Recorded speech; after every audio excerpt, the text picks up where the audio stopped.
बंधो जगत्पते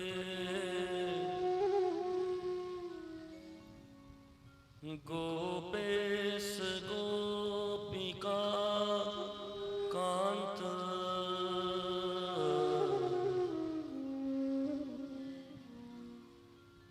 राधा कांत नमोस्तुते।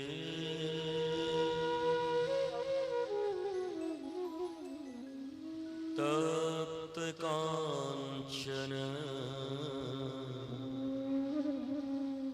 गौरांगी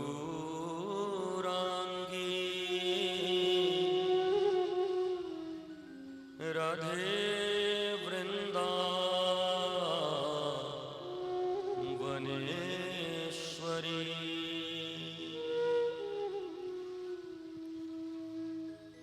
वृषभानुसुते देवी प्रणमामि हरिप्रिये।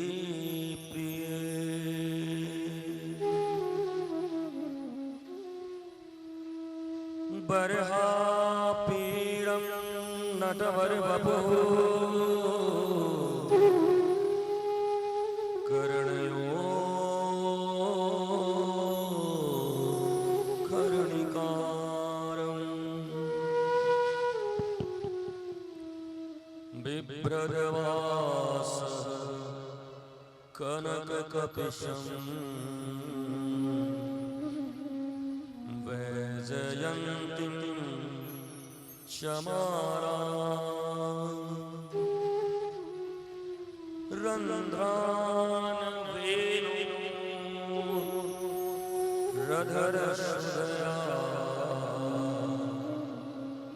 पूरयन् गोपविन्दैः वृन्दारण्यं स्वपदम् प्राविशद गीतकीर्ति प्राविशद गीतकीर्ति।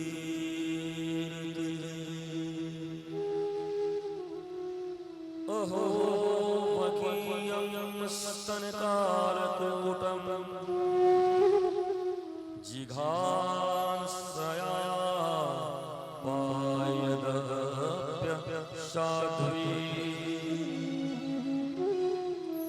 लेभे गतिं धात्रे च्युतां ततोऽन्यं कं वा दयालो शरणं व्रजेम कं वा दयालो शरणं व्रजेम कं वा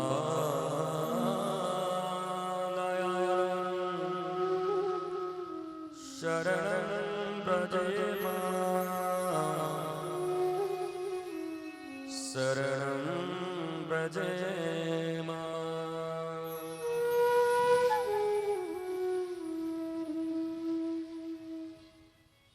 यो ब्रह्मरुद्रशुकनारद भीष्म मुख्यैरलक्षितो न सहसा पुरुषस्य दर्श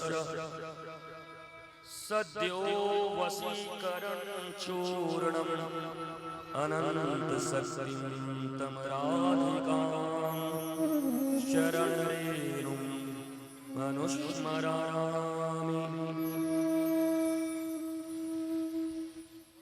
अनुस्मरामि अनुस्मरामि।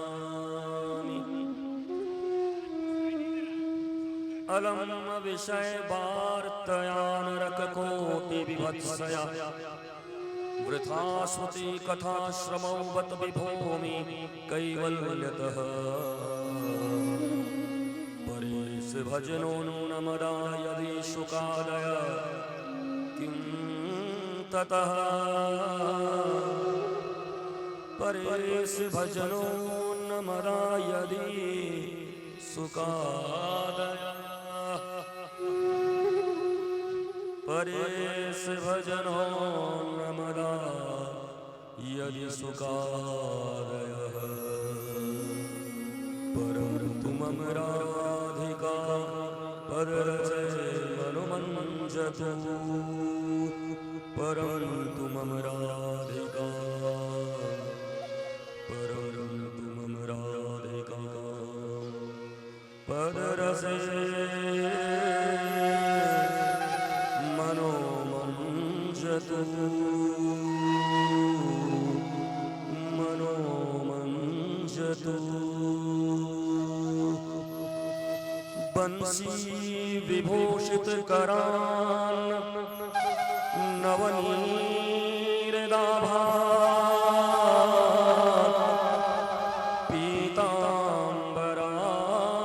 पीताम्बरादयरुणबिम्ब फलाधरोष्ठात्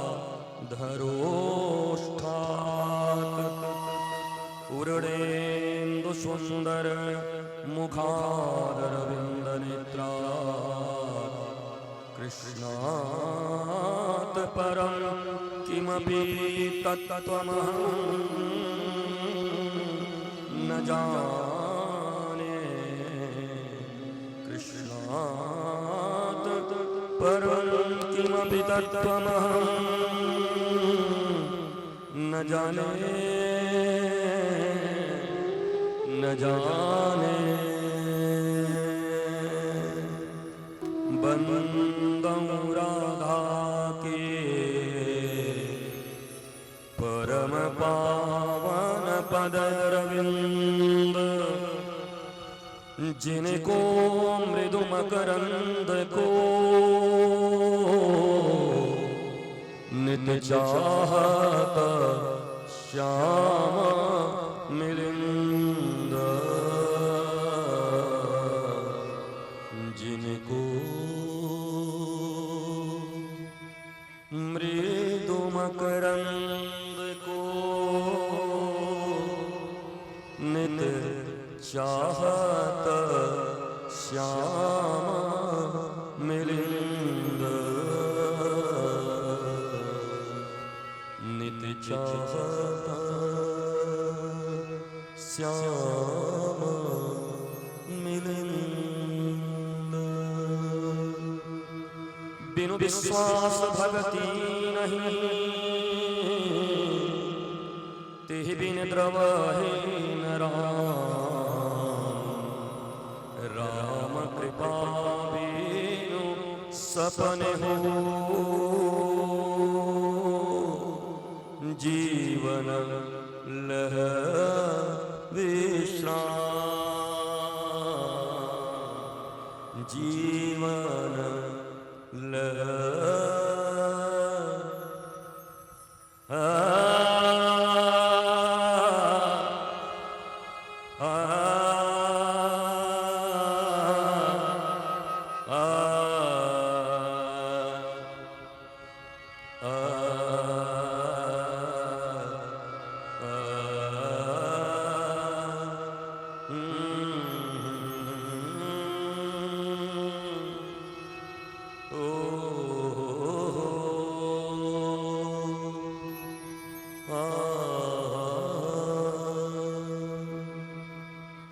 बिनु सत्संग विवेक न होए राम कृपा बिनु सुलभ न सोए निर्मल मन जन सो मोहि पावा मोहि कपट छल छिद्र न भावा मोहि कपट छल छिद्र न भावा मोहि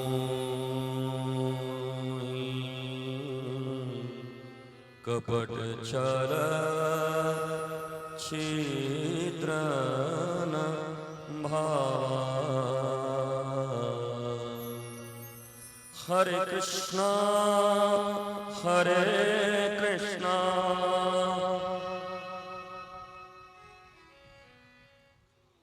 हरे राम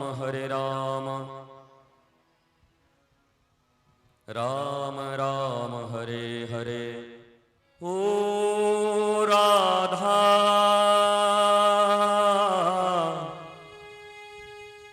ओ राधा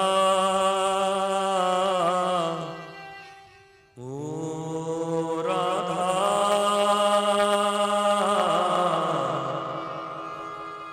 ओ राधा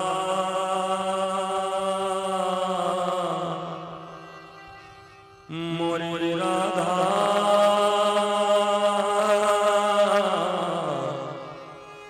मोरी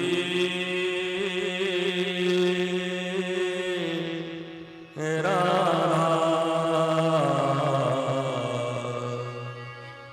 श्री राधा श्री राधा श्री राधा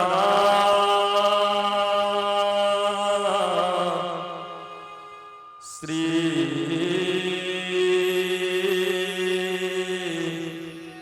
राधा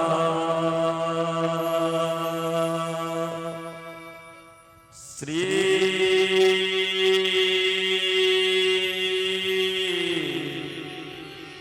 राधा श्री राधा राधा राधा श्री राधा श्री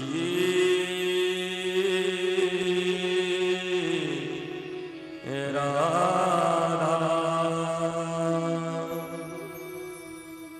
उत्तिष्ठ उत्तिष्ठ गोविंद उत्तिष्ठ गरुड़ध्वज उत्तिष्ठ कमलकांता त्रैलोक्यं मंगलं कुरु। कौसल्यासु प्रजा पूर्वा संध्या प्रवर्तते उत्तिष्ठ नरशार्दूला त्रैलोक्यं मंगलं कुरु त्रैलोक्यं मंगलं कुरु त्रैलोक्यं मंगलं कुरु त्रैलोक्यं मंगलं कुरु।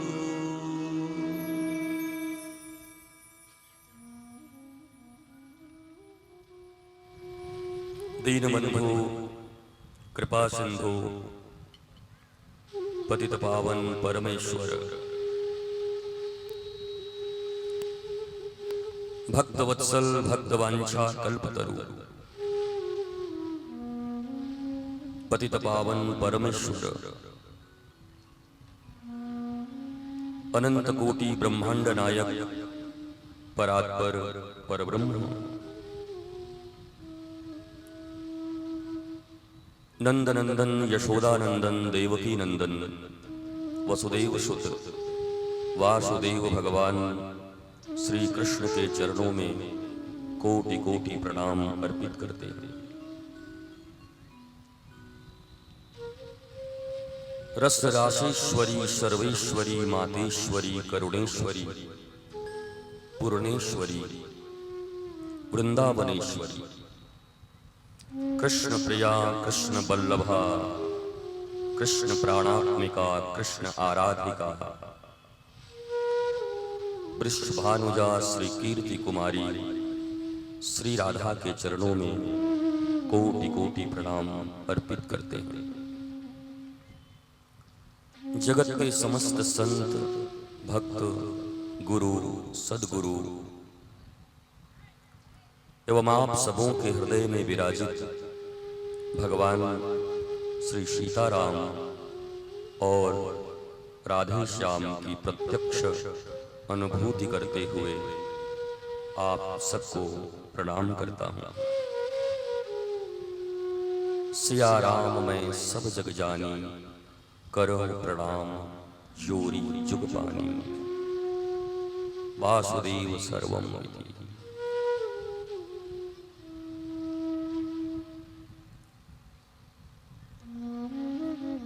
कलिबल हारिणी चित्त शोक विनाशिनी,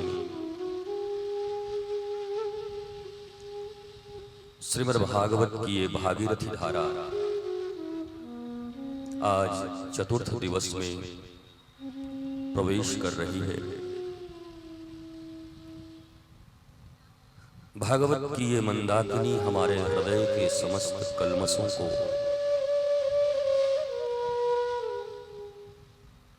हमारी दुष्प्रारब्ध दुष्प्रवृत्तियां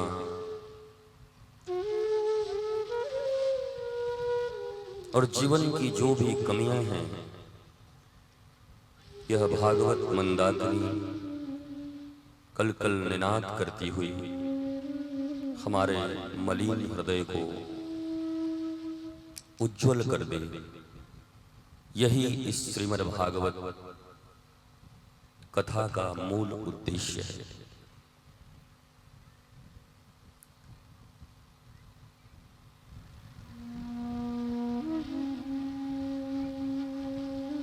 कल हमने बड़ा पवित्र मनु शतरूपा के 3 कन्याओं की कथा सुनी। अब उनके 2 पुत्र हैं, एक उत्तानपाद और एक प्रियव्रत।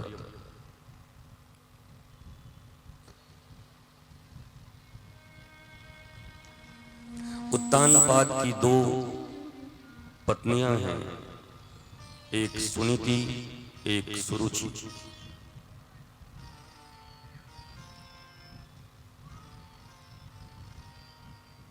हमारे भागवत और रामायण में ऐसी कोई भी कथा नहीं है जिसका प्रत्यक्ष संबंध हमारे वर्तमान जीवन से न हो। ये कोई इतिहास नहीं है, घट गई और इस घटी हुई घटना को हम याद कर रहे हैं, उससे क्या फायदा।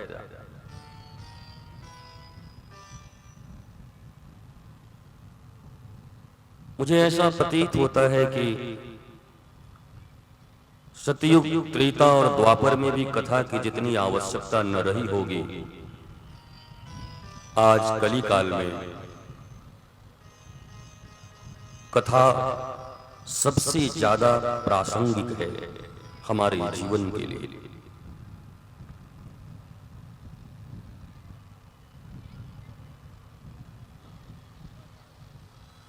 उत्तानपाद का अर्थ क्या होता है?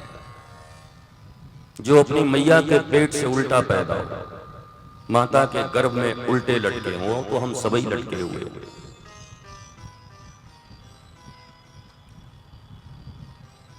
ये पीछे हटाओ, इसको लग रहा है तूफान चल रहा है, हटाओ।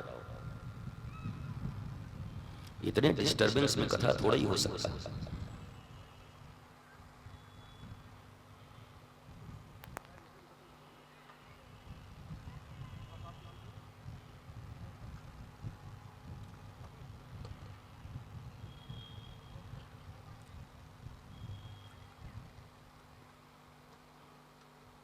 हम सब जीव ही उत्तानपाद हैं।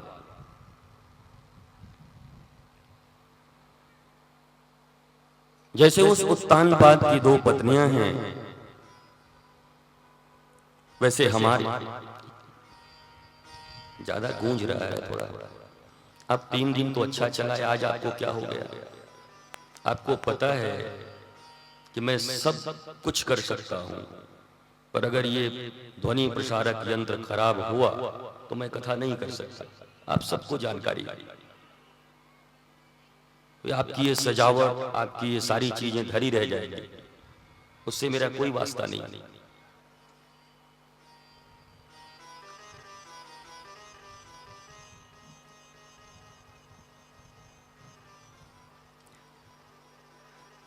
उत्तानपाद कि दो पत्नियां अर्थात हम जीवों की भी दो रुचि है, दो वृत्तियां हैं।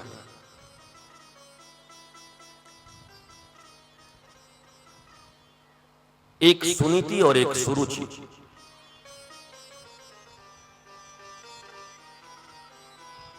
आप सब जानते हैं कि सुरुचि के साथ उनका संबंध बहुत अच्छा है और सुनीति को उन्होंने महल से निर्वासित कर दिया है। वो दासी की तरह रहती हैं। उनके एक पुत्र हैं ध्रुव और इनके पुत्र हैं उत्तम।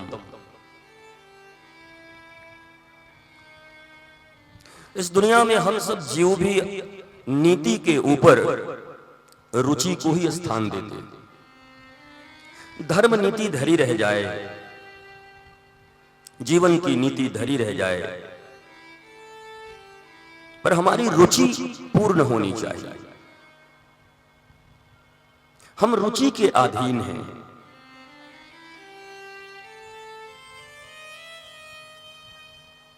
और यह जीव की सबसे बड़ी बदकिस्मती है,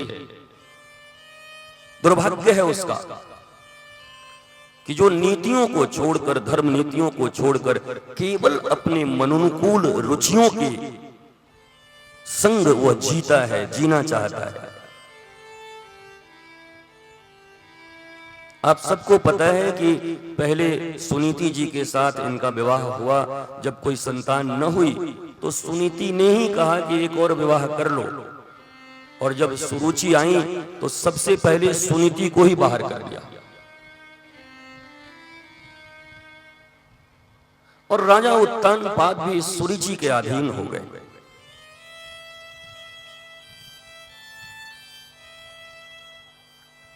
ये दो वृत्तियां हैं, दो प्रकार की जीव की दो वृत्तियां हैं। एक आध्यात्मिक वृत्ति है। आध्यात्मिक वृत्ति का विषय कौन है? ध्रुव, अटल निश्चय, दृढ़ता।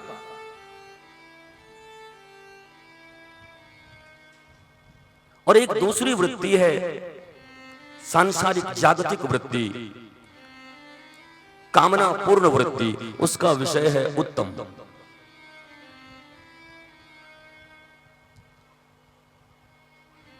नीति हमेशा दृढ़ होती है और रुचि हमेशा उत्तम होती है। इस संसार में हम उत्तम से उत्तम वस्तुओं का उपभोग करना चाहते हैं, ये हमारी रुचि है।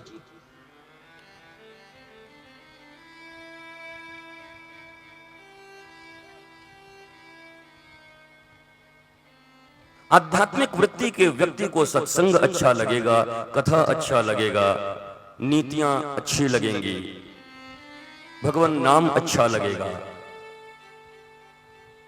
स्वयं आनंद में रहे, लोगों को भी आनंद में रखे, वो उसको अच्छा लगेगा। पर जो सुरुचि की वृत्ति है वो स्वयं सिर्फ उत्तम पाना चाहता है, उत्तम सुख, उत्तम संसाधन।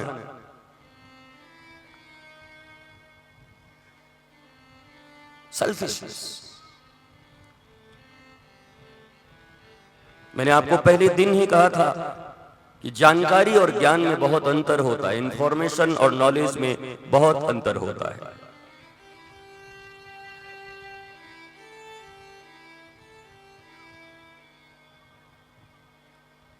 स्वयं को जान जाना ही ज्ञान है। परमात्मा को जान पाए ऐसी हमारी स्थिति नहीं, जान भी नहीं सकते, और वो भी बुद्धि के प्रयोग से तो जान ही नहीं सकते।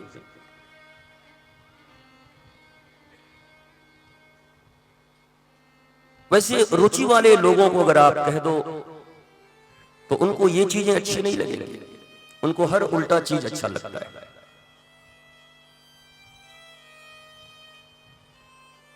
मैं अक्सर कहता हूं, आप हरिद्वार में बैठे हो, वृंदावन में बैठे हो, अयोध्या में बैठे हो या कछुआ में बैठे हो, कहीं भी बैठे हो,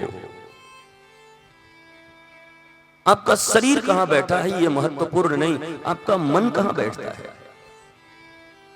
आपके शरीर के आसन तो ये जगह हो सकते हैं, पर आपका मन का आसन कहां है? मन कहां है?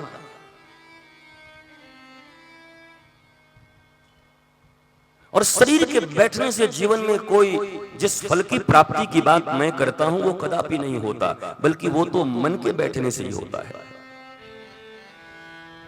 कथा में आप आए हो, कथा में आप आके बैठे हो, ये कोई बड़ी बात नहीं है। पर क्या जब यहां से उठकर जाओगे तो कथा भी तुम्हारे भीतर बैठी रहेगी? तुम तो बैठ गए हो आकर, 2-3 घंटे के बाद चले भी जाओ, पर तुम्हारा बैठना उतना महत्वपूर्ण नहीं है। अगर तुम बैठ के भी और कथा तुम्हारे भीतर न बिठा पाते हो तो ये कथा में तुम्हारा आना ना आना। और फिर मुझे लोग कहेंगे, वो गोस्वामी तुलसीदास की वो बात कह देंगे, भाव को भाए अनख आलस हूं। That's good. छोटा सा बच्चा है, अभी कुछ पढ़ाई नहीं कर सकता, तो बचपन स्कूल में भेजते हैं उसको, किड्स जी में। वहां कोई पढ़ाई नहीं होती, वहां उसको झूले झुलाए जाते हैं, उसको चॉकलेट्स खिलाए जाते हैं, उसको हंसाए जाते हैं और अच्छी अच्छी चीजें खिलाई जाती हैं। बचपन स्कूल है। गोस्वामी तुलसीदास ने उन बचपन स्कूल के बच्चों के लिए ये चौपाई लिखी है। इसको अल्टीमेट मत मान लेना, नहीं तो रामायण तो इतनी कंट्राडिक्टरी है, भागवत इतनी कंट्राडिक्टरी है कि एक श्लोक दूसरे को ही काटता है। इसलिए मैंने कहा था कि तुम्हें किस श्लोक की जरूरत है और तुम्हें किस चौपाई की जरूरत है, तुम डिसाइड नहीं कर सकते। तुम हो कौन? अगर तुम्हारी इतनी पकड़ होती ही तो तुम रामायण के पास क्यों आते? तुम भगवत गीता के पास क्यों आते? तो मैंने तुम्हें उदाहरण दिया था कि इस दुनिया में जितनी भी दवाई की दुकानें हैं, मेडिकल स्टोर्स, वहां जो भी दवाइयां मिलती हैं वो जीवन को बचाने के लिए मिलती हैं। पर तुम्हें कोई रोग हो जाए और किसी मेडिकल स्टोर में घुसकर 10-20 दवाइयां लेकर खा जाओ तो बचने की बात तो छोड़ो, मर और जाओ। जबकि उस दुकान में सारी की सारी दवाइयां जीवन रक्षक हैं, जीवन बचाने के लिए, पर उन दवाइयों को खाते ही तुम मर जाओगे।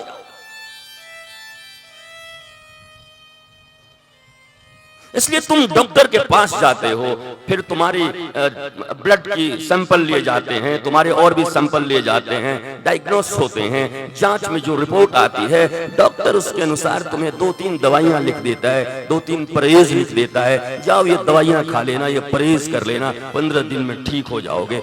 उन्हीं मेडिकल स्टोर से जाकर के जब 3 दवाइयां डॉक्टर के लिखे अनुसार लाते हो और उसका ठीक ठीक सेवन करते हो तो तुम अपनी बीमारी से मुक्त हो जाते हो। ये भागवत और रामायण भी दवा की दुकान है, इसके श्लोक भी दवाइयां हैं। 18,000 कैप्सूल्स हैं इस श्रीमद् भागवत में और 1 लाख कैप्सूल्स हैं महाभारत में, एनसाइक्लोपीडिया ऑफ सनातन धर्म। पर ये सब तुम्हारे काम की नहीं है। कभी अपनी बुद्धि इसमें मत भिड़ाना, वरना धार्मिक होने की बजाय अधार्मिक और हो जाओगे। तुम्हारे जीवन में सुंदरता आने की बजाय कुरूपता और आ जाएगी।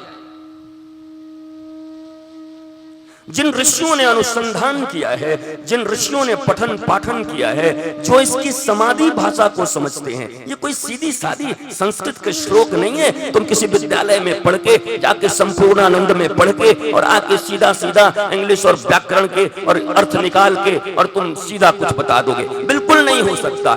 ये किसी सदगुरुदेव के चरणार बिंद में बैठकर उनके मुखार बिंद से प्रवाहित होती हुई जब भागवत की भागीरथी धारा श्लोकों को श्रवण करोगे और वो अकॉर्डिंग टू यू, तुम्हें क्या जरूरत है, तुम्हारी कौन सी बीमारी है, जैसे वो फैमिली डॉक्टर तुम्हारे और तुम्हारे परिवार के लिए दवाइयां लिखता है, तुम्हारी हेरिडिटी जानता है कि तुम्हारे ऊपर से कौन सी बीमारियां आ रही हैं, तुम्हारे दादाजी को शुगर था या नहीं, तुम्हारे दादाजी की किडनी ठीक थी नहीं, तुम्हारे पिताजी को क्या रोग था, तुम्हारे माताजी को क्या रोग था। अगर ठीक ठीक इलाज होता है तो कोई फैमिली डॉक्टर ही कर सकता है, दूसरा नहीं।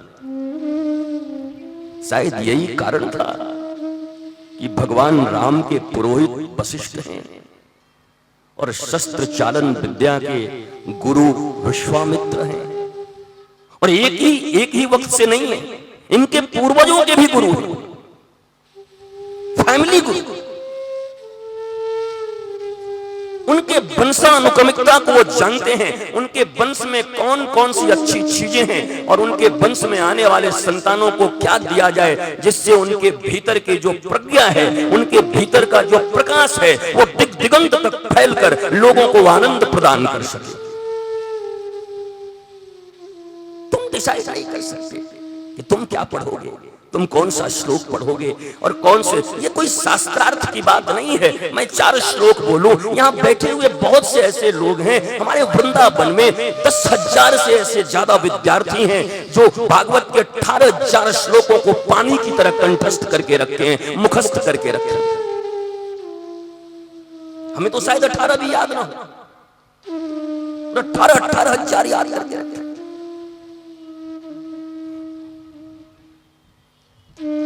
पर वेद को अपरोक्ष कहा गया है। वेद परोक्ष वाणी है, वेद में समाधि वाणी है, वो सीधे सीधे समझ में नहीं आता। वो ठीक ऐसे ही है जिसको जल देख के कोई पढ़ा लिखा आदमी कह दे H2O हाइड्रोजन और ऑक्सीजन है, तो कोई अनपढ़ आदमी कहेगा ये पागल हो गया, ये पानी है, इसको पानी बोलते हैं। वो बोले नहीं नहीं, गैस से मिलके बना है, तेरी बुद्धि खराब है, जाया। जो उसके कंपोजिशन को नहीं जानता वो क्या बताएगा। इन श्लोकों के कंपोजिशन है, इनके रिदम्स हैं, इनकी फ्रीक्वेंसी है,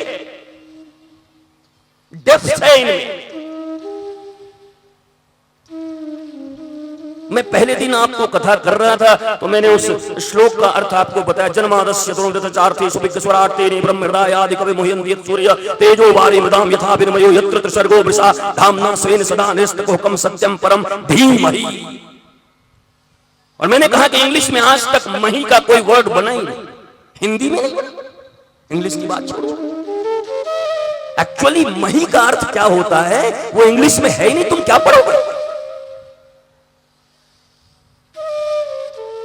ये तो कोई रिसर्च किया हुआ, कोई संत, कोई साधु, कोई सदगुरु जिसने भागवत को ही जिया है, जिसने भागवत को ही पिया है, जिसने रामचरितमानस को ही पिया है, उनके चरणारविंद में जब तक बैठकर इन भागवत के श्लोकों के अर्थ को नहीं समझते तब तक ये तुम्हारे मंगल के अलावा हो सकता है तुम्हारे नुकसान का कारण बन जाएगा। मैं व्यासपीठ से बड़ी जवाबदेही और जिम्मेवारी से कह रहा हूं, अनर्गल बातें यहां से नहीं की जाती। इसलिए हमारे सनातन परंपरा में गुरुओं की इतनी महत्ता है। 42 साल तक मीरा घूमती रही, गोविंद गोविंद करती रही, मेरे तो गिरधर गोपाल दूसरो न कोई, पर रोती चिल्लाती रही, कहती रही अगर मैं जान जाती की प्रीत किए दुख हो तो नगर ढिढोरा पीटती कि प्रीत न करी हो कोई। क्या मतलब है इसका? वो इतनी विरह में है, इतनी विरह की अग्नि में जल रही है कि आज तक गोविंद का दर्शन तक उसे न हुआ। मीरा जो बचपन से ही सब कुछ छोड़कर गोविंद के पीछे, और तब 42 साल के बाद जब गोविंद ने सपने में दर्शन देकर के कहा कि मीरा तुझे मैं कभी मिलने वाला नहीं क्योंकि तू निगुरी है, जिस पद्धति से मैं मिलता हूं उस पद्धति को जानने की तूने कभी कोशिश नहीं की। और आप में से जो साहित्य के जानकार हैं और इतिहास के जानकार हैं उनको पता होगा कि मीरा उसी दिन रैदास से जाकर के दीक्षा ले लेती। अब ये विषय बड़ा लंबा है, कहीं खींच दिया तो तुम्हारी भागवत यहीं रह जाएगी। कृष्ण का जन्म तो छोड़ो, राम का भी जन्म आज न हो पाएगा। ये सब स्वतंत्र विषय हैं। इन 7 दिनों में भागवत को समेटना और रामायण को समेटना, अरे ये तो हम कर लेते हैं, तुम बैठ लेते हो, क्योंकि अब समय कहां है। 7 दिन ये बहुत ज्यादा है, कोई 7 दिन बैठ जाए, 7 मिनट नहीं बैठते। फॉर्मेलिटी करते हो आप। कहां गए थे? कथा सुनने गए थे, आ गए। अरे भागवत और रामायण की कथा आपके जीवन में कोई परिवर्तन न ला पाई और आप कथा सुनने गए थे। कौन सी कथा सुनने गए थे? और तब मीरा को जब गोविंद ने दर्शन दिया उस गुरु मंत्र के उपरांत, तो मीरा अपने सितार को लेकर के और गा उठी, पायो जी मैंने नाम रतन धन पायो, वस्तु अमोलक दीन मेरे सतगुरु ने। अच्छा, तो 42 साल तक वो अमोलक वस्तु मीरा को नहीं मिली थी, जो आज कहती है कि वस्तु अमोलक दीन मेरे सतगुरु ने कृपा कर अपनाई।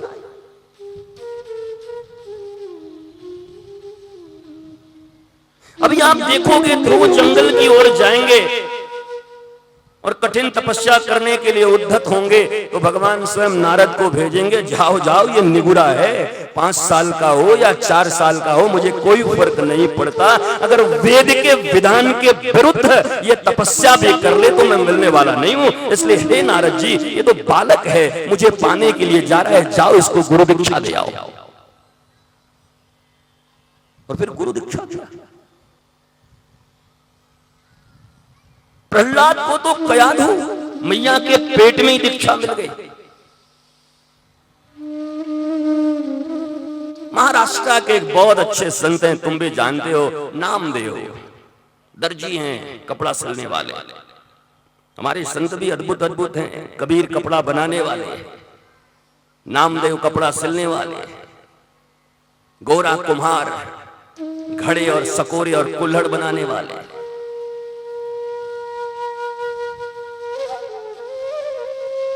भगवान ने हर प्रकार के संतों को भेजा, कहीं कोई उंगली न उठाते कि भैया केवल राम राम करके कोई संत बन सकता है, जरा हमारी तरफ विवाह करके बच्चे पैदा करके और धंधा करके जरा संत बन के दिखाओ। तुम्हारे माथे पे कबीर बैठे हैं, तुम्हारे माथे पे नामदेव बैठा है, तुम्हारे माथे पे गोरा कुमार बैठा है, सहजो बाई बैठी है, सखू बाई बैठी है, रत्नावती बैठी है, राजस्थान की महारानी। सब गृहस्थ हैं, सबके बाल बच्चे हैं, उसके बाद भी ये संत हैं।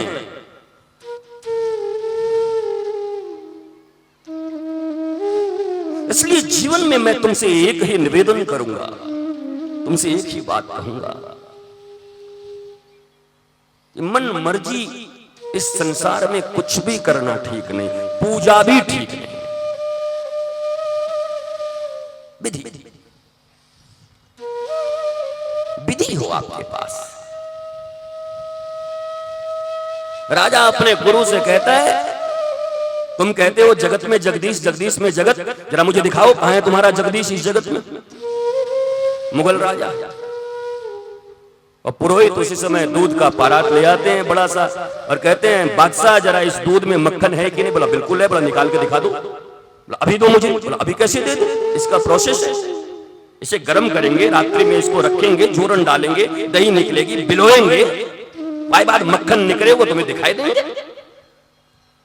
मक्खन को घी बना के फिर उससे हम दीपक भी जला लेंगे। बोला नहीं, इससे दीपक जलती है ना, अभी जला के दिखाओ। बोला अरे अभी कैसे जलेगी, इसका प्रोसेस है, इसकी विधि है। उस समय पुरोहित ने कहा कि इस जगत में जगदीश हैं बादशाह, पर उसका भी प्रोसेस है, विधि है, और वो विधि ऋषि जानते हैं। ऋषियों की गोद में जाओ, उनकी शरण में जाओ और वो जो विधि बताएं उनसे चलो। कई लोग आते हैं, आप इतने दिन से हैं कथा कर रहे हैं, आपने भगवान देखा है? हमने देखा कि नहीं देखा, तुम्हें बताए भी तो तुम्हें क्या फर्क पड़ेगा, ना पड़ेगा। तुम कौन सा हमें हरिश्चंद्र मानते हो? नहीं तो हमें दिखाओ तो हम माने। क्या बात है,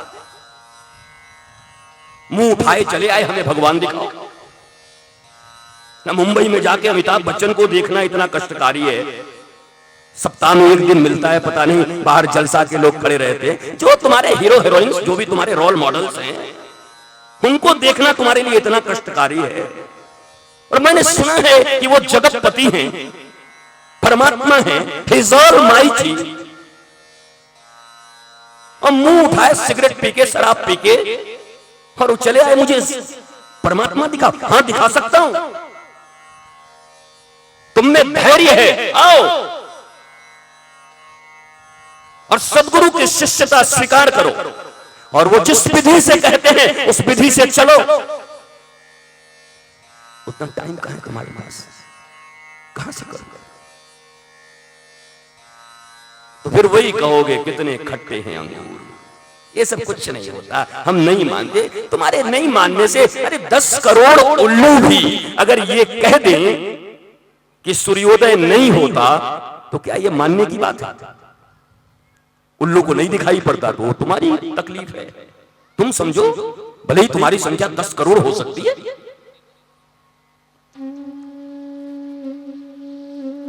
हर व्यक्ति के जीवन में 2 प्रवृत्तियां हैं, एक उसकी रुचि और एक नीति। और जीतता वही है जो नीति से चलता है, विजय उसी को मिलता है। विजय इन द सेंस शांति, विजय मीन्स आनंद, विजय मीन्स प्रेम। विजय माने कोई जीत नहीं, कोई भारत पाकिस्तान का क्रिकेट मैच नहीं है जो जीत लिए तो बहुत बड़ा काम कर लिया। ये जीत नहीं, ये क्षणिक जीत नहीं। अभी जीत के पटाखे फोड़ लिए और थोड़ी देर के बाद फोन पे खबर आ गई आपके भाई का एक्सीडेंट हो गया, तो सारे जीत की खुशी पता नहीं कहां मिल गई। ये दुख और सुख ये तो 10 मिनट आते हैं, 10 मिनट में जाते हैं। इनकी बात या शास्त्र में नहीं होती, सत्संग में नहीं होती। यहां आनंद की चर्चा होती है, क्योंकि हमारे ठाकुर आनंद स्वरूप हैं। सच्चिदानंद रूपाय विश्वोत्पत्त्यादि हेतवे तापत्रय विनाशाय श्री कृष्णाय वयं नमः। धर्मः प्रोज्झितकैतपुत्र परमो निर्मत्सराणां सताम् विद्यं वास्तव मत्र वस्तु शिवतम तापत्रोन्मूलनम्। यहां तुम्हारे तापों का हरण होता है, दुख नहीं मिटाए जाता। दरबार में राधा रानी के दुख दर्द मिटाए जाते हैं। आई डोंट नो, मैं तो राधा रानी के दरबार में ही रहता हूं, पर शास्त्र ऐसा नहीं कहते कि दुख दर्द मिटाया जाता। तुम्हारे भजन अच्छे हैं, गा सकते हो, और Thakur he can do anything, कर्तुम अकर्तुम सर्वथा कर्तुम, वो कुछ भी कर सकता है। होनी को अनहोनी कर दे, वो तो कुछ भी कर सकता है। पर शास्त्र यही कहते हैं कि दुख दूर नहीं करते, ताप दूर करते। ताप, दुख और ताप में बड़ा अंतर है। हम यही तो नहीं समझते, इसलिए हमारी धर्म से आस्था उठ जाती है। अरे हम तो इतने दिन पूजा किए, हम तो इतने दिन शिव पे पानी चढ़ाए, हमने तो वो यज्ञ किया, हम तो वो पूजा किया, पर हमारा दुख मिटता नहीं। अरे किस धर्म ने कहा कि तुम्हारा दुख मिटेगा? जबकि भगवान शंकराचार्य कहते हैं संसार दुःखयालयम शरीर रोग मंदिरम। ये तो घोषणा कर रहे हैं, यहां तो ब्लैक बोर्ड लगा हुआ है, दुःखालय। दुख नहीं मिटाए जाते, दुख के फलस्वरूप जो ताप होते हैं उसे मिटाए जाते हैं। मुझे बताओ ना, मीरा के दुख किसने मिटा दिए? मुझे ये बताओ ना, प्रहलाद को कोई दुख न हुआ? प्रहलाद को दुख न, अरे उसका बाप ही उसको दुख देता है, तलवारों से काटता है, हाथियों से कुचलवाता है, पहाड़ों से फिगवाता है, अपनी बुआ लेके आग में बैठ जाती है। दुख क्यों नहीं? दुख तो मिल ही रहा है, पर उस दुख के कारण जो ताप होता है, उस ताप का प्रभाव प्रहलाद के ऊपर नहीं होता। उनमें मस्ती में, चैन में, वो आग में बैठ के भी मस्ती में, नारायण नारायण हरि नारायण। संत तुकाराम की पत्नी उसके अगेंस्ट है, उसके विरुद्ध में है। वो ईख ला करके उनके पीठ पे मार मार के तोड़ देती है उनकी पत्नी, पर तुकाराम मुस्कुरा रहे हैं। वो शिकायत नहीं करते मेरी पत्नी बहुत खराब है, मैं कैसे पूजा करूं, मैं कहां जाऊं। बल्कि लोग कहते हैं आपकी पत्नी आपको ईख से मारती है, गन्ने से मारती है, ये ठीक बात है? तो तुकाराम मुस्कुराते हुए कहते हैं अरे मेरी पत्नी है और वो बेचारी सोचती है इसमें इतना रस है, अगर पत्थर पे तोड़ेगी तो रस पत्थर पे चला जाएगा, हम ही को रस दे देती है। क्या बात है। नरसिंह मेहता की पत्नी मर गई, उसके बाद भी मस्ती में है। कबीरदास की पत्नी उनके अनुकूल है, उसके बाद भी मस्ती में है। इसलिए तुम ये नहीं कह सकते कि पत्नी प्रतिकूल थी इसलिए हम धर्म न कर पाए, पत्नी नहीं थी इसलिए हम धर्म नहीं कर पाए, और पत्नी अनुकूल थी इसलिए हम धर्म नहीं कर पाए। ऐसे ऐसे संतों को भगवान ने पैदा किया कि सबके साथ कोई न कोई अवस्था जुड़ी हुई है। अगर आप करना चाहते हो तो किसी भी परिस्थिति में भगवान की भक्ति कर सकते हो। बहाने नहीं है, बहाने तो हजारों हैं यारों।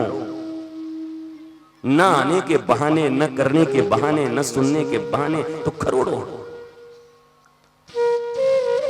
आज ध्रुव 5 वर्ष के हो गए हैं और आज उनका जन्मदिन है। राज दरबार लगा हुआ था, पिता बैठे हुए हैं अपने छोटी रानी के पुत्र उत्तम को अपनी गोद में लेकर, और ध्रुव भी चले आते हैं, इठलाते हैं और आकर के अपने पिता की गोद में बैठना चाहते हैं। उसी समय उनकी जो सौतेली माँ है उनके हाथ को पकड़ के झटक देती हैं। तो क्या चाहता है? पिता की गोद चाहता है या सिंहासन चाहता है? अब वो 5 वर्ष के बालक को क्या पता सिंहासन क्या होता है, राजा क्या होता है। तू नहीं बैठ सकता इस गोद में, तू नहीं बैठ सकता इस सिंहासन पर। अगर तुझे इस सिंहासन पर बैठना है तो जा पहले वन में जाकर के तपस्या कर, और तपस्या से भगवान को रिझा, और भगवान जब मिले तो भगवान से वरदान मांग कि मैं सुरुचि के गर्भ से पैदा हूं, जब मेरे गर्भ से तू पैदा होगा तभी सिंहासन पर और गोद में बैठ सकता। यह अहंकार है, ये सुरुचि का अहंकार है। अरे कोई भगवान को जब मना ही लेगा, भगवान उस पर प्रसन्न नहीं हो जाएंगे, तो फिर तुम्हारे गर्भ में जाकर के और उसको सिंहासन मिलेगा। और तुम सब देखोगे बाद में कि ये सुरुचि भी जिंदा न रही, सुरुचि का बेटा उत्तम भी मारा गया, बल्कि ये वंश तो ध्रुव से ही चला। 36,000 वर्षों तक ध्रुव ने शासन किया। और जब हाथ पकड़ के उस छोटे से क्षत्रिय कुमार को, क्षत्रिय बालक को फेंक दिया राज दरबार से, पिता ने भी विरोध नहीं किया। नहीं करता। हमारी भी बुद्धि ऐसी है, हम रुचि के इतने अधीन हैं कि हम नीति और ध्रुव से कोई मतलब नहीं रखते। हमारे सामने ही नीति का अपमान हो जाए, हमारे सामने ही ध्रुव का अपमान हो जाए, पर हम रुचि के इतने अधीन हैं, गुलाम हैं कि हम कुछ नहीं बोल सकते, चुप रहे। राजा चुप रहा और 5 वर्ष का बालक अपमान से जलता हुआ और रोते हुए अपनी मां के पास चला गया। मां ने देखा, अरे अभी तो इतना इसको अच्छे से तैयार करके, सजा के, संवार करके और वस्त्रालंकार से विभूषित करके भेजा था, ये अचानक क्या हो गया? इसको गोद में उठा ली, कहीं गिर पड़ा, कहीं चोट लगी, क्या हुआ लाला बताओ तो। जितने छोटे छोटे मित्र थे उसने कहा, अरे मैया तू शरीर में चोट कहाँ खोज रही है? ध्रुव के शरीर में चोट नहीं लगा है, बल्कि इसकी सौतेली माँ के जो व्यंग बाण है, जो तीखे वाणी है, उसका घाव इसके दिल में लगा है। तू शरीर में चोट कहां खोज रही है? इसके चोट को दिल में लगी। और तब जब सारी कथा बताई उन मित्रों ने, तो माता सुनीति की आंखों में आंसू आ गया। पर मित्रों, ये सुनीति है। हमारे इस संस्कृति में 2 ही ऐसी मैया हुई, एक भगवान की मां और एक भक्त की मां, जिसने सौतेली मां के द्वारा दिए गए अभिशाप को, सौतेली मां के द्वारा किए गए अपमान को भी सुनकर, और दोनों माताओं ने कहा नहीं नहीं वो तुम्हारी माता है और वो अच्छी बात कहती है। एक वो कौशल्या है, भगवान की मां। जब कैकेयी ने वनवास दिला दिया और ये आए कौशल्या के पास, तो क्या कहा कौशल्या ने? केवल पिता कैसे वन भेज सकते हैं? कहा नहीं नहीं माता कैकेयी ने। अच्छा कैकेयी ने कहा है? अरे बेटा, तो जब माता पिता दोनों कह दिए तो तू चला जा, वो मुझसे ज्येष्ठा है, मुझसे बड़ी है। राम जी ऐसे करके देखते हैं, ये वाल्मीकि रामायण में, तुलसी रामायण में नहीं है। अरे मैया तू कैसे कह रही है कि तू बड़ी है या माता कैकेयी बड़ी है? कहा तू समझता नहीं, अरे मुझसे प्रेम करने में वो ज्येष्ठा है, बचपन से लेकर आज तक मुझसे भी ज्यादा प्रेम किया है तेरी कैकेयी मां ने, इसलिए वो मुझसे बड़ी है। और जब बड़ी मां ने और पिताजी ने तुझे वनवास दे दिया, तो मेरे पास क्या पूछने आया? मेरे पास क्या समझने आया? महाराज, ये 2 माताएं, एक तो ये माता और दूसरी ध्रुव की माता।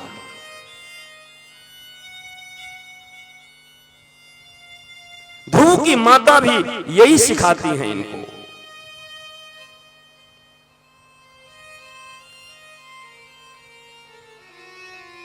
जब सौतेली मां ने अपमान कर दिया और ये आई, तो आने के बाद कहती है सुनीति कि बेटा तुम्हारी मां ने तुमसे क्या कहा है?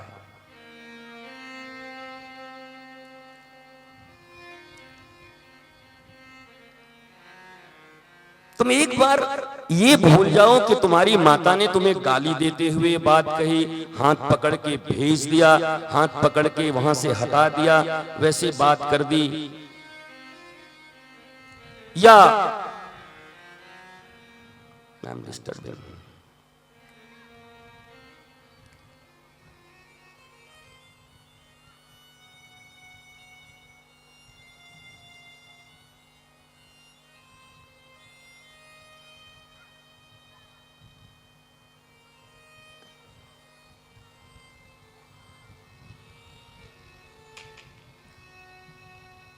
तेरी मां ने तुझसे कैसे कहा ये मत समझ, तुझसे क्या कहा वो समझ।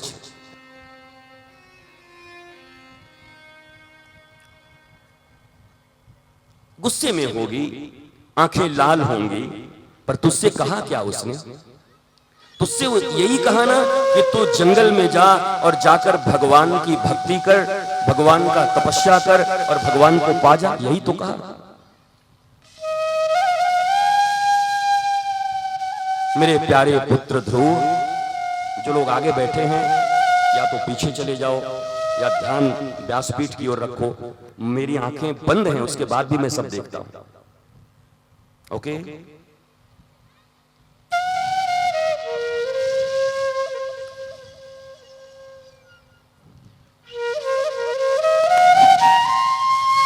देखो, मेरे लिए कथा कोई फॉर्मेलिटी नहीं है। मैं अपने प्राण से कथा कहता हूं, अपना दिल निकाल के रखता हूं यहाँ भागवत में, इसलिए मुझे श्रोता भी ऐसे ही चाहिए।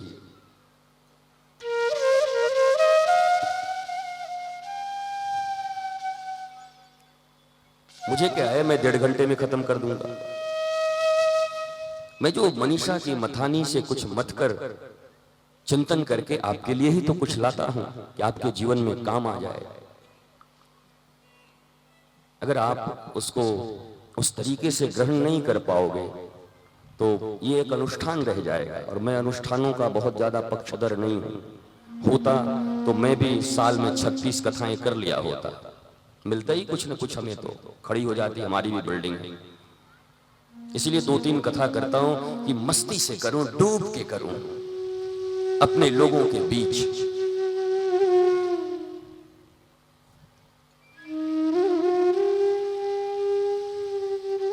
हे मेरे प्यारे पुत्र ध्रुव, तेरी माता ने कैसे कहा इसकी ओर ध्यान मत दे, क्या कहा इसकी ओर ध्यान दे। और मैं बचपन से ये बात कहता हूं, मेरे गुरु ने मुझे सिखाया है, what's your process is not important, what's your motive it's more important. तुम्हारा तरीका क्या है वो बहुत ज्यादा इंपॉर्टेंट नहीं है, महत्वपूर्ण नहीं है। तुम्हारा उद्देश्य क्या है? तो तुम्हारी सौतेली मां का जो उसने कहा उसका उद्देश्य क्या है? मैं तुम्हारी अपनी मां हूं, आज तक तुम्हें तुम्हारे पिता की गोद में न बिठा पाई, तुम्हें तुम्हारे पिता की गोद का पता न दे पाई। धन्य तो वो है जिसे तुम सौतेली कहते हो ध्रुव। मैंने तुम्हें तुम्हारे पिता की गोद न दिला पाई, और तुम्हारी सौतेली मां तुम्हें परम पिता का राह दिखा दी है, इसलिए वो तुम्हारी विरोधी नहीं, तुम्हारी अपनी मां है, उसे प्रणाम करो। कोई कर सकता है? हर एक पड़ोसियों से तुम्हारे बच्चे लड़ जाएं तो जिंदाबाद मुर्दाबाद हो जाएगा। ये भागवत की कथाएं सिर्फ सुन के हजम कर जाएं, हमारे चरित्र में कोई परिवर्तन न हो तो क्या मतलब है इन कथाओं का?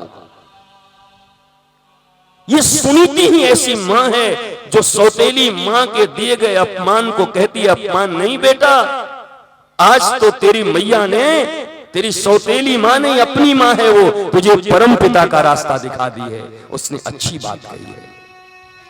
और ध्रुव की आंखों के आंसू सूख गए, उतर गए नीचे, माता को प्रणाम किया, कहा मैया ऐसी बात है तो मुझे अभी आशीर्वाद दो, अब मैं भगवान को पाकर ही वापस आऊंगा।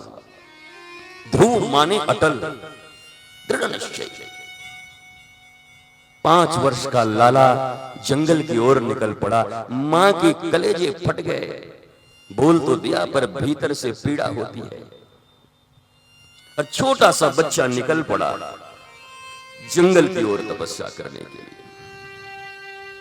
तुम्हारे घर में कभी कोई संत और सदगुरु चले जाएं और तुम्हें कहें बच्चों को भी बिठा लो दीक्षा के लिए, तुम कहते हो अरे गुरुजी इनको अभी खेलने खाने की उम्र है, इनको 22 साल अभी पढ़ने की उम्र है, शादी अभी नई नई शादी हुई है।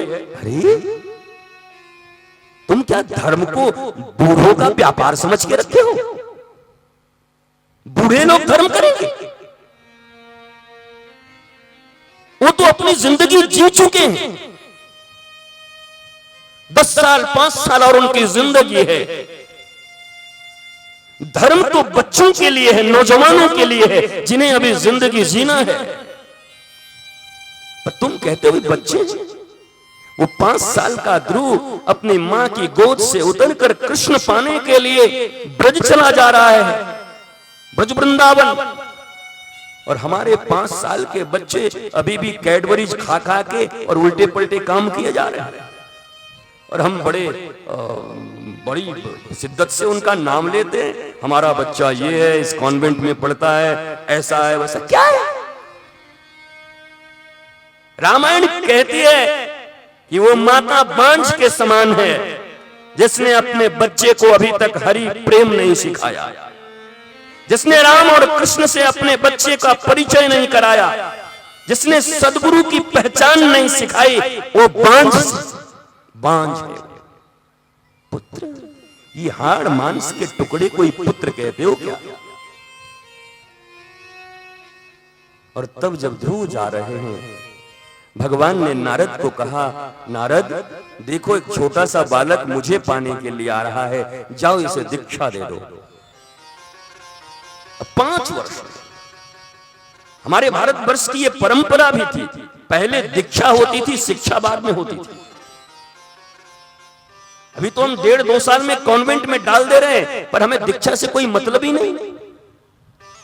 और कहो तो बहाना ये है, अब कहां सच्चे संत मिलते हैं, कहां सच्चे साधु में। अच्छा सच्चे साधु नहीं मिलते तो तुम बड़े सच्चे गृहस्थ मिले हुए हो। वाह, तुम्हारा डिमोशन नहीं हुआ, साधुओं का डिमोशन हो गया। क्या बेकार की बात है। आजकल क्या क्या हो रहा है, कैसे कैसे हो रहा है। अरे मैं तुम्हें बताऊं, सतयुग के साधुओं का नाम गिनाऊं, और तुम्हारे त्रेता युग में सीता का हरण करने आया हुआ व्यक्ति दशानन रावण क्या बन के आया? डाकू, चोर या साधु? और वेद की ऐसी ऋचाएं पढ़ी जो वाल्मीकि नहीं जानते, उनको पता नहीं, क्योंकि आदि रामायण तो वाल्मीकि ही है। कोई सीता ऐसे बाहर नहीं आई थी। जब रावण बड़ा खड़े होकर के बाहर में और वेद की ऋचाओं को गाने लगा तो सीता माता घबरा गई। अरे मेरे आर्य पुत्र श्री राम, मेरे पति, वह भी वेद की ऐसी ऋचाएं नहीं गा पाते, ये कौन आ गया? इतनी सुंदर ऋचाएं। पढ़ो वाल्मीकि, पढ़ो आध्यात्म रामायण, रामायण सतकोटि अपारा। और तब सीता जगत जननी जानकी रामायण के, उस वाल्मीकि रामायण के साधु बने हुए रावण के मुख से वेद की ध्वनि सुनकर देखने बाहर निकल गई। ये कौन है? वो क्या बन के आया? साधु ही तो बन के आया है। अभी क्यों माथा पटकते हो? आजकल साधु कैसे हो गए हैं, किस किस भेष में हैं? तो रामावतार में कैसे थे?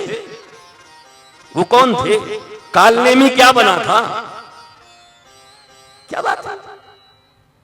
तुम्हारी जानकारी कम है या तुम जानना नहीं चाहते? ये सतयुग से होता आ रहा है। इसलिए किसी एक विशेष के ऊपर कोई टारगेट मत करो। आज नेगेटिविटी है चारों तरफ, हर नेता भ्रष्टाचारी। ये क्या बेकार बात करते हो? हर अधिकारी भ्रष्टाचारी, ये मूर्खता की बात है। हर साधु पाखंडी, ये मूर्खता की बात है। अगर तुम ऐसे कहोगे तो इस दुनिया में ऐसा कौन सा कौम है, ऐसी कौन सी प्रोफेशनलिज्म की दुकान है जहां के लोग 100% अच्छे हैं? क्या तुम्हारे इसी समाज में ऐसे डॉक्टर पैदा नहीं हुए जो किडनियां बेचते हैं निकाल निकाल के? अभी कोलकाता में इतना बड़ा ब्रिज गिर गया, इतने लोग मारे गए, कोई इंजीनियर ही तो बना रहा होगा, किसी मैया का बेटा ही तो होगा, पढ़ाई लिखाई तो करके ही आया होगा। मार डाला कितने लोगों को। टीचर जो आज मिड डे मील है उसको बेच के खा जा रहे हैं, बच्चों को नहीं मिल रहा। पर क्या इसके बाद अब कोई भी माता या कोई भी व्यक्ति डॉक्टर के पास नहीं जाता? तुम्हारे बच्चे बीमार पड़ेंगे तो कहां जाओगे? तब भी जाते हो डॉक्टर के पास। अरे वो तो किडनी निकालते हैं, क्यों जा रहे हो? और क्या इसी समाज में तुमने टीवी नहीं देखे, तुमने पेपर नहीं पढ़े, अपना ही पिता अपने बच्ची के साथ बलात्कार कर लिया? मेरे पास कटिंग्स हैं, वीडियोस हैं। क्या नहीं देखा तुमने टीवी के ऊपर? अपने ही घरों में शोषित हो रही हैं बच्चियां। तुमने नहीं सुना कि तंत्र और मंत्र के चक्कर में अपनी मां ने अपने बेटे को मार डाला?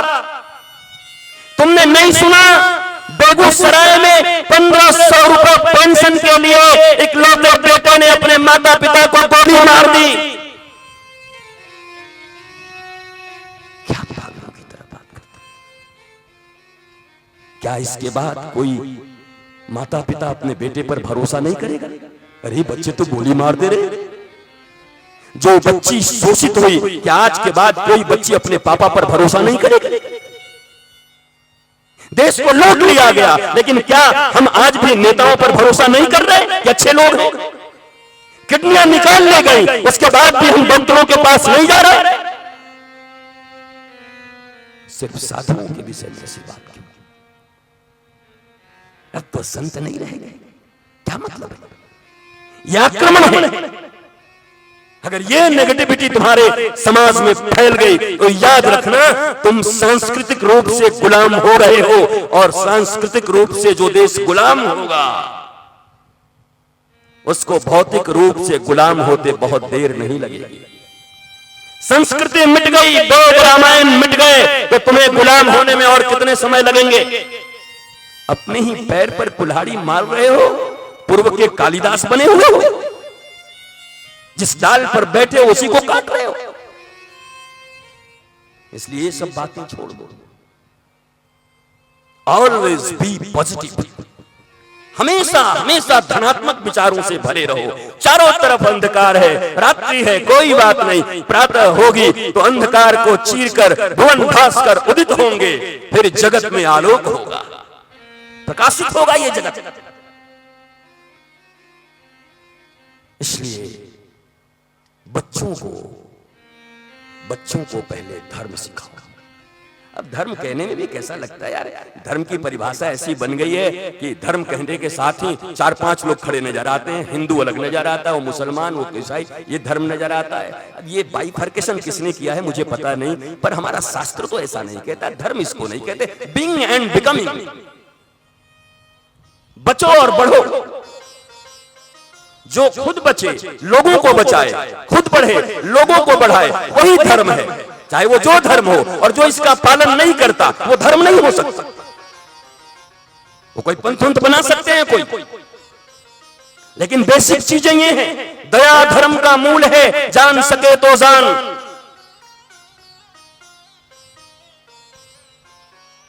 इसलिए अपने बच्चों को संस्कार दीजिए। मैं 2-3 दिन से यही कह रहा हूं कि जब कॉन्वेंट में भेजते हो उसी समय सदगुरु से भी परिचय करा दो, और कहो बच्चे को कि ये कॉन्वेंट में तुम इसलिए जा रहे हो कि तुम्हें जीविका की विद्या मिलेगी, पेट भरने की, उदर पूर्ति के लिए। पढ़ लिख के कुछ बन जाओगे तो कमाओगे, तब तो रोटी खाओगे। और इन सदगुरु की शरण में इसलिए जा रहे हो कि तुम्हें जीवन की विद्या मिलेगी। उस जीविकोपार्जन से उपार्जित धन का प्रयोग कहां करोगे? धन को मदांध बना देता है। धन में तो 15 ऐसी बुराइयां हैं जो तुम्हें नीच बना देती है। मैंने एक दिन और कहा था कि सोने की लंका रावण के पास थी और सोने का महल श्री कृष्ण के पास है। दोनों के पास है। अंतर क्या है?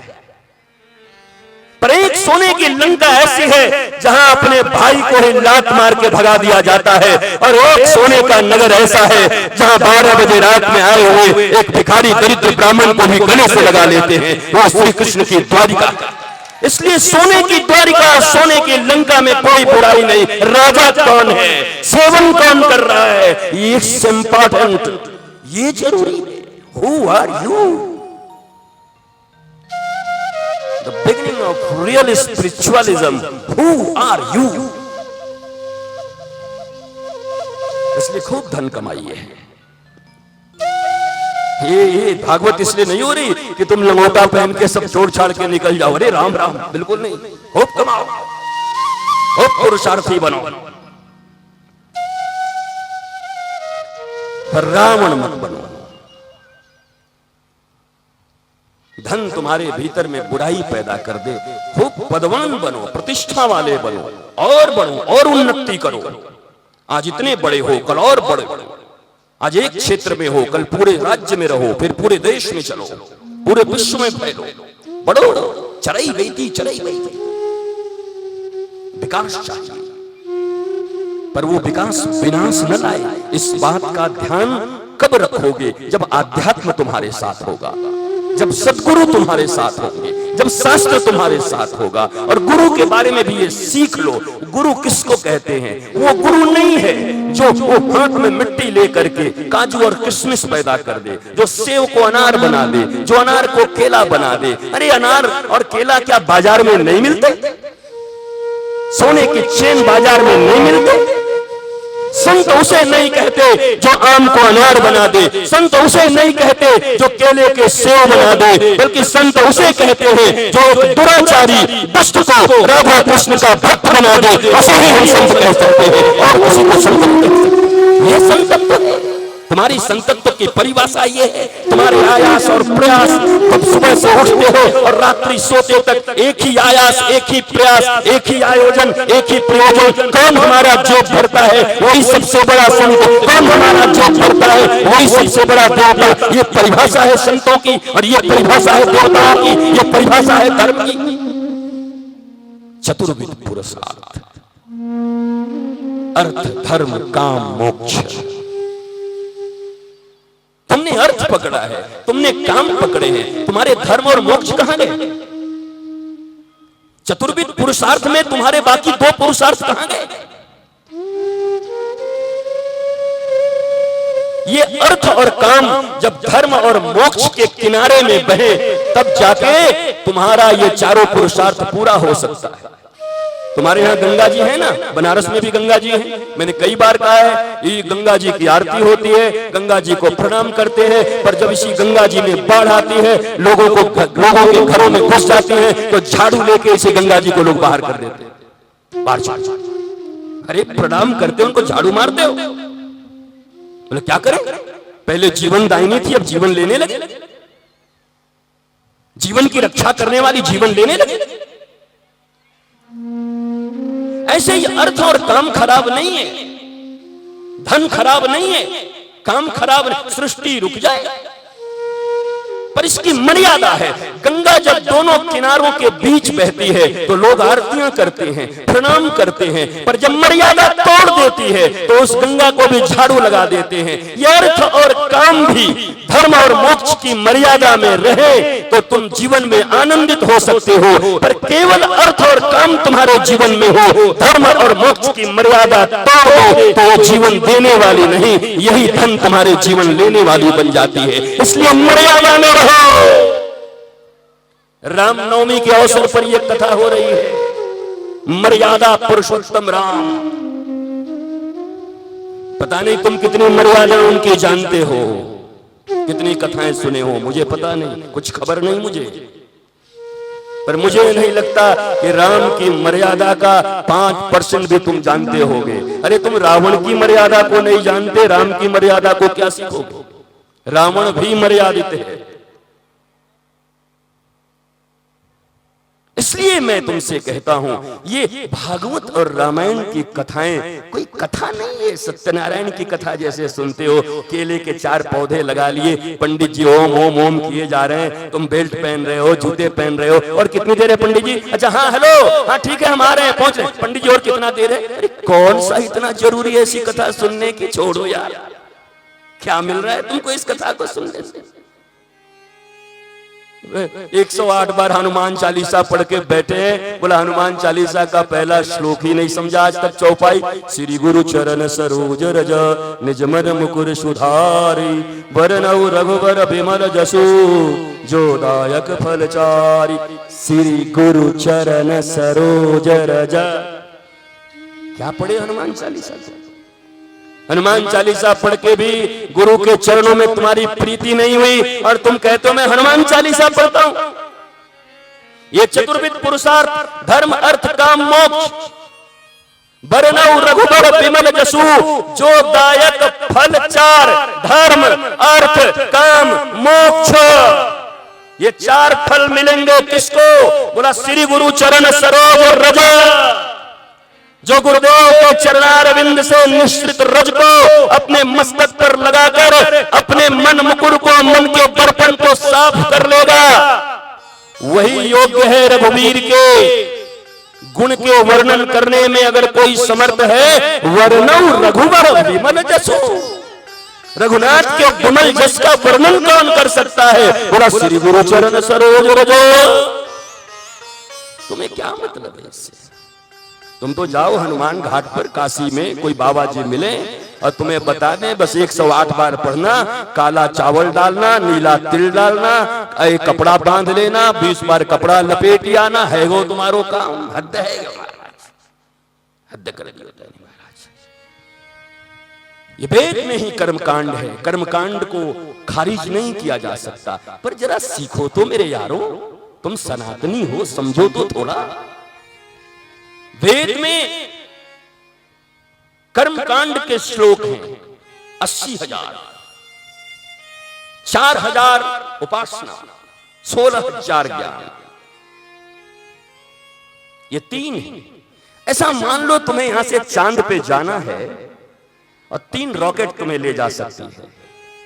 एक कुछ दूर तक वो गिर गई, फिर वहां से दूसरी शुरू हुई, फिर वो गिर गई, फिर तीसरी ले गई, फिर वो भी गिर जाएगी, तुम चांद पर पहुंचोगे। ये ईश्वर तक पहुंचने के 3 मार्ग हैं। तुम अभी तक कर्मकांड की क्लास में ही मरे जा रहे हो। 80-70 साल के हो गए, अब तुम्हारा उपासना कब शुरू होगा? तुम्हारा ज्ञान कब शुरू होगा? और फिर ज्ञान को भी कब छोड़ोगे? ज्ञान को भी संन्यास लेना पड़ेगा। प्रभु की भक्ति कब मिलेगी? सनातनी हो, वैदिक हो तो बात करो मुझसे। अहंकार नहीं करता, पर तुमसे ही पूछ रहा हूं, बताओ जीवन भर बचपन स्कूल में ही पढ़ोगे? कई लोग होते हैं 8वीं क्लास में ही नींव मजबूत करते रहते हैं 3-4 साल तक। मैंने देखा है कई विद्यार्थी, बोला ये हाई स्कूल में है, कितनी बार? बोला 10 बार एग्जाम दे चुके हैं, बहुत नींव मजबूत हो रहा है इसका। ऐसे बहुत सारे लोग हैं, बड़ी नींव मजबूत है, कर्म कांड में ही चले जा रहे हैं, नींव मजबूत कर रहे हैं। हद कर दियो यार। ये सब जरूरी है, ये सब पथ है, ये सब साधन है, ये साध्य नहीं है। साध्य केवल श्री कृष्ण, जीव होए श्री कृष्ण, श्री कृष्णेर नित्यदास। जीव और कृष्ण का संबंध क्या है? कहा हम दास हैं, वो हमारे स्वामी। ये सब रास्ते हैं मेरे माई बाप, इन रास्तों को ही कहीं पकड़ के मत बैठे रहना। 70 साल की जिंदगी है, 60 साल की जिंदगी है, अब क्या 500 साल जियोगे? योगी रहोगे तो हो सकता 100 तक चले जाओ, लेकिन 60-70 आजकल बहुत है। और ध्रुव जब चले तो नारद जी रास्ते में आ गए। ध्रुव ने देखा तो दंडवत प्रणाम किया, माता ने उनको दिया है। कभी कहीं कोई साधु संत देखना तो बेटे प्रणाम करना। दंडवत लौट गए। नारद जी ने उठाया, बोला बेटे कहां जा रहे हो? इतने छोटे से बच्चे कहां जा रहे हो? कहा मैं जा रहा हूं भगवत प्राप्ति के लिए, साधना करने। अरे साधना करने, भगवान प्राप्त करने? अरे कोई खिलौना है क्या भगवान? कहां जा रहे हो? अरे बड़ी कठिन है भगवान को पाना, बड़ी गंभीर जंगल है, बड़े बड़े हिंसक शेर बाघ भालू वहां पर रहते हैं, खा डालेंगे तुमको। भीषण सर्दी पड़ेगी, नदियों को जमाने वाली, भीषण गर्मी पड़ेगी, हिमालय को पिघलाने वाली, भयंकर बरसात पड़ेगी, चारों तरफ बाढ़ ही बाढ़ होगा। इतने छोटे से बच्चे कहां चले? वापस जाओ, घर जाओ। किसके बेटे हो? उत्तान पाद के। कोई तकलीफ है तो चलो मैं पिताजी को समझा देता हूं, तुम्हारा पिता मेरा ही चेला। भैया नारद जी तो सबके गुरु। इस दुनिया में हमारे सनातन शास्त्र में तो नारद जी सबके गुरु। तुम देखो ना, तुमको रामायण कहां से मिला? आदि रामायण कौन है? वाल्मीकि। वाल्मीकि के गुरु कौन है? नारद जी। भागवत कहां से मिली? व्यास जी ने। व्यास जी के गुरु कौन है? नारद जी। ये दो बूढ़े शिष्य जिन्होंने भागवत और रामायण दिया, जिन्होंने वेद का विभक्ति किया, जिन्होंने महाभारत लिखी, जितने भी शास्त्र हैं सबके गुरु नारद जी। और दो छोटे छोटे शिष्य भी हैं नारद जी के, दो बूढ़े जिन्होंने इतने शास्त्र दे दिए, और दो बच्चे, एक प्रहलाद और एक ध्रुव। नारद को तो हम कॉमेडियन की तरह देखते हैं, पता नहीं किसने बना दिया ऐसा। ये पिक्चरों ने पढ़ पढ़ के रामानंद सागर जी ने कुछ कृपा की होगी, कुछ हमारे BR चोपड़ा जी ने कृपा की होगी, वो लोग तो बहुत अच्छे भी थे कुछ, पर आजकल जो कर रहे हो तो भगवान ही मालिक है। बाकी तो बात छोड़ दो, बाकी तो पीके की बात छोड़ दो, ओ माय गॉड की बात छोड़ दो, उसने तो जहर ही घोला हुआ है।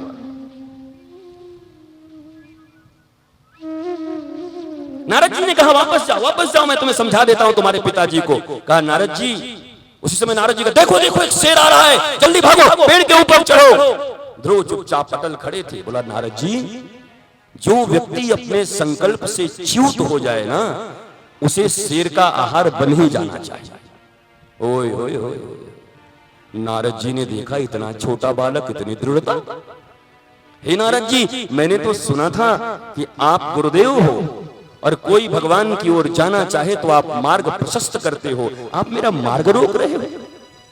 हे नारद जी, अगर आपके गुरुता में कोई कमी ना आए तो क्या आप इस छोटे से बालक को दीक्षा दे सकते हो, मंत्र दे सकते हो? नारद ने गोद उठा लिया प्रहलाद। ध्रुव, वाह वाह वाह वाह, क्या बात है, तू भगवत प्राप्ति के योग्य है। और उसी समय कानों में नारद जी ने 12 अक्षर मंत्र प्रदान कर दिए। ओम नमो भगवते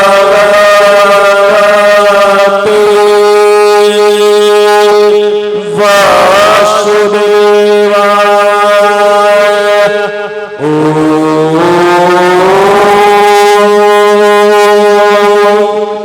नमो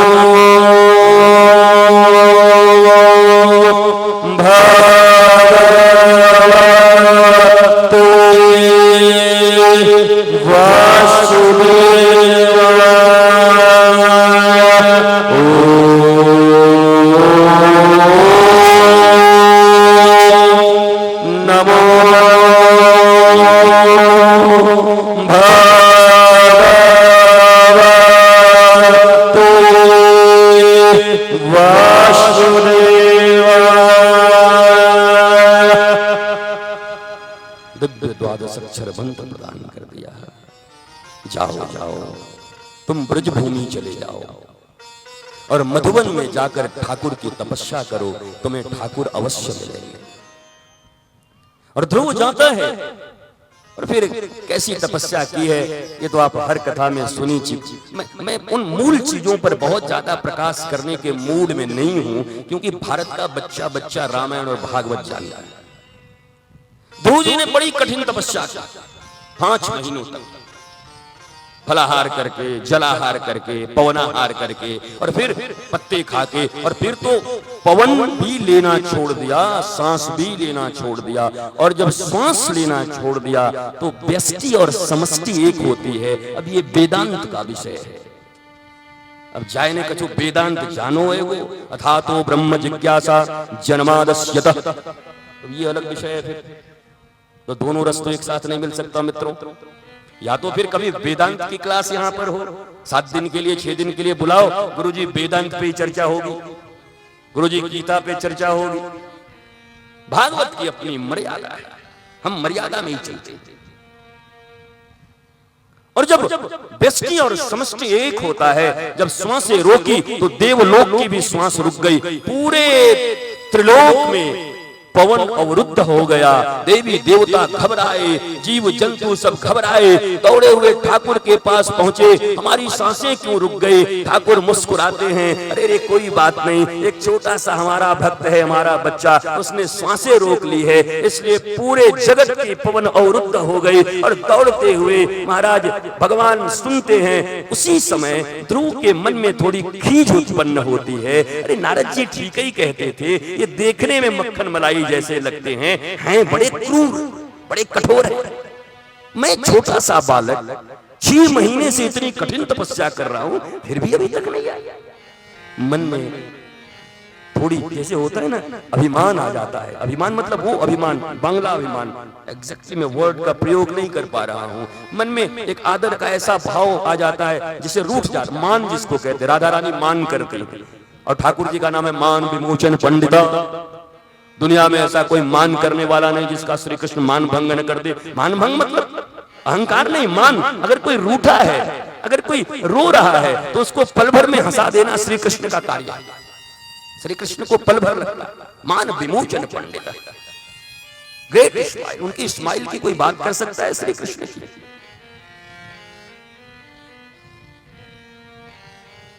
महाराज दिव्य अपूर्व भाव से जिस समय ऐसे उनके हृदय में बात आई, ध्रुव की आंखों में आंसू आ गए। अरे रे ये बड़े कठोर हैं, नहीं मिलने वाले। वो आंसू आंखों के कोर से होते हुए, कपोलों से होते हुए, होष्ट का अतिक्रमण करते हुए ठुड्डी पे आकर के जैसे ही पृथ्वी पर गिरी, वैसे ही शंख चक्र गदा लेकर के हरि नारायण प्रकट हो गए और दर्शन दे दिया। नारायण भगवान की। ओ समय ध्रुव ने कहा, अब क्यों आए? मैं छोटा सा बालक, आपको मेरी ऐसी परीक्षा लेनी चाहिए? नारायण मुस्कुराए, हरि ध्रुव मेरे ऊपर आरोप मत करो। क्यों? बोला किसने आपको कहा कि आप इतनी कठिन तपस्या करो? अरे पेड़ में उल्टे लटकने से और पवनाहार करने से और फलाहार करने से और जलाहार करने से अगर मैं मिलता, और शरीर के ऐंठने से मिलता और उल्टे लटकने से मिलता, तो जोकरों और जिम्नास्टों को पहले मिल जाता। ये कौन कह दिया? हे ध्रुव, मुझे आने में देरी नहीं हुई, तेरे आंखों में आंसू आने में देरी हुई है। तेजो वारी मृदाम यथा विनिमयो यत्र त्रिसर्गो मृषा धामना स्वेन सदा निरस्तको कम सत्यम परम धीमहि। ध्रुव मेरे आने में देरी नहीं हुई, तेरे आंखों में आंसू आने में देरी हो गई। मैं सत्य प्रतिज्ञा लेके कहता हूँ, जहाँ तुम्हारी सौतेली माँ ने तुम्हारा अपमान किया था, अगर उस बड़ी सभा में दोनों हाथ उठा करके अपने आंखों से नेत्रों से अश्रु जल गिराते हुए एक बार मुझे पुकारा होता, तो मैं बड़ी सभा में प्रकट हो जाता। तुम्हें इतनी तपस्या करने की जरूरत भी नहीं पड़ती। मैं तो आंसुओं से आया हूं। मुझे बुलाने की बस एक ही टिकट है, तुम्हारे नेत्रों के आंसू। गंगा जल नहीं, यमुना जल नहीं, कावेरी नहीं, नर्मदा नहीं, ये तो सब ले जाएंगे, लुटेरे भी ले जाके चढ़ा देंगे। पर तुम्हारे हृदय की भावना, तुम्हारी लौल्यता, तुम्हारी तड़प, तुम्हारे भीतर की तड़प, उनको पाने की पिपासा, ये गंगा जल चढ़ा के अपने आप को कब से भगत बनाने लगे? लीटर पे लीटर दूध, लीटर पे लीटर गंगा जल, बम बम बम बम बम बम बम बम। आपको खाली बम कहना भी गुनाह है। बम बम बम पड़ोसी फोन कर देगा, बम बम हल्ला, पुलिस आ जाएगी। कहां है बम? वो भी खतरनाक है। इन क्रियाओं से भगवान नहीं मिलते। मैंने तुम्हें बताया, ये क्रिया भी जरूरी है, आरती भी जरूरी है, जल भी जरूरी है, पूजन भी जरूरी है, पर ये लिफाफे हैं, एम्प्टी एनवेलप, खाली लिफाफा। और खाली लिफाफा देने के लिए नहीं होता, खरीदने के लिए होता है। लिफाफे में भर के देते हैं, पर हम वर्षों से खाली लिफाफा भगवान को चढ़ाते आ रहे हैं। बड़ी बड़ी मालाएं, बड़े बड़े फल, बड़ी बड़ी चीजें, पर तुम्हारी उसमें भावना भी भरी है क्या? नहीं नहीं, भावना नहीं, बल्कि उसमें तो कामना ही कामना भरी। भावना और कामना में बड़ी अंतर है। इन आरती के लिफाफों में अपनी भावना भर करके दो। मुझे याद आती है वो रत्नावती, रानी रत्नावती राजस्थान की, जब वो वैष्णवी बन गई और उनके पति उनके विरोधी हो गए। ये मीरा की पहले की भी घटना है। मीरा के पहले भी कई रानियां वहां भक्ति कर चुकी हैं, पर उनका प्रकाश नहीं हुआ। रानी रत्नावती और करमैती बाई, वो मीरा से 200 वर्ष पहले आए। ओहो क्या बात। और वो जब करमैती बाई के पति ने ही शेर भेज दिया, बोला ये हमारी बेइज्जती करा देगी, एक आदमखोर शेर भेज दिया। वो अपने घर में पूजा कर रही थी, सिंह आया, उनकी दासी जो थी वही उनकी गुरु थी। शेर को देखा, उस समय आरती की तैयारी कर रही थी, वो पूजा हो गई थी, आरती जलाया था। अचानक शेर को देखा, भयंकर खूंखार शेर। दासी भी 1 मिनट के लिए घबराई, कहा रानी। रानी पीछे मुड़ी, थाली लेके ऐसे खड़ी हुई। 1 सेकेंड के लिए मन में भय आया, फिर तुरंत ऐसा हुआ, अरे रे रे रे, लगता है आज मेरी पूजा से प्रसन्न होकर भगवान नरसिंह मेरे द्वार पर आ गए हैं। और जैसे ही मन में भावना आई, आरती लेकर के उनके सामने खड़ी हो गई और जाकर के उनको तिलक किया। शेर जैसे कुत्ते बैठते हैं, कुत्ते की तरह पूंछ को बैठ गया। माला निकाली, माला गले में डाला, तिलक लगाया, आरती की। और उसके बाद शेर ने रानी रत्नावती जब प्रणाम करने के लिए झुकी तो अपने पंजे से उनको आशीर्वाद दिया और फिर पीछे मुड़ा। बाहर जितने भी लोग खड़े थे तमाशा देखने के लिए, पलक भर में ही हजारों लोगों को चीख फाड़कर मरते हुए से चला गया। चारों तरफ हाहाकार मच गया। ये वही सिंह है जो नरसिंह बन जाता है। शेर नरसिंह बन गया। आप विनोबा भावे को जानते हो? विनोबा भावे वो बड़ी अच्छी शख्सियत है। विनोबा भावे ने गीता पे बहुत सुंदर प्रवचन लिखा है, बहुत सुंदर। और उन्होंने अपनी एक बात लिखी है कि भावना से सब कुछ किया जा सकता है। और एक छोटी सी बात उसमें लिखी है उन्होंने कि मैं एक खेत से चला जा रहा था, अचानक मेरे सामने इतना बड़ा सर्प खड़ा हो गया और वो सर्प कितने लोगों को डस चुका था। 1 सेकंड के लिए मैं घबराया, फिर कहा आज भोलेनाथ साक्षात मेरे पास आ गए। और वो लिखते हैं विनोबा भावे, ठीक उसी वक्त उस सांप ने धीरे धीरे अपने फन को समेटा और उनके पांव के ऊपर से होता हुआ निकल गया। विनोबा भावे ने कहा कि अब मैं पक्के विश्वास से कह सकता हूं, दुनिया अच्छी हो या बुरी हो तुम्हें कोई फर्क नहीं पड़ता। तुम्हारी भावना अच्छी है तो तुम अच्छे ही पाओगे। कल मैंने तुम्हें बताया था, सृष्टि मत बदलो गुरु, अपनी दृष्टि बदलो। सृष्टि नहीं बदल सकते तुम क्या सृष्टि बदलो? हम अपनी दृष्टि बदल सकते। हमारी दृष्टि सही हो, ये सृष्टि सही हो जाएगी। पर हमारा ज्यादा से ज्यादा समय सृष्टि बदलने में लगा है, हम अपनी दृष्टि को परिवर्तित नहीं करते। यही हमारे दुख और दुर्भाग्य का कारण है।